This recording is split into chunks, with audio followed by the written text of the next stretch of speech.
निर्वाचन में व्यवहृत हेबाकु थिबा ईवीएम एवं वीवीपैट प्रदर्शन सचेतनता केन्द्र शुभारंभ।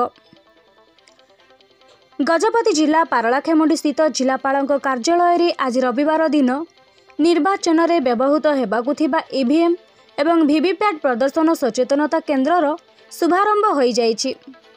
जिलापाल श्री स्मृति रंजन प्रधान यार शुभारंभ करिथिबा बेले चलित वर्ष अनुष्ठित निर्वाचन निमंते व्यवहृत हेबाकु थिबा ईवीएम और वीवीपैट व्यवहार करी किभली भोटदातागण निजर मत साब्यस्त करिवे से संपर्क में एक सचेतनता कार्यक्रम समग्र जिले में आरंभ होब।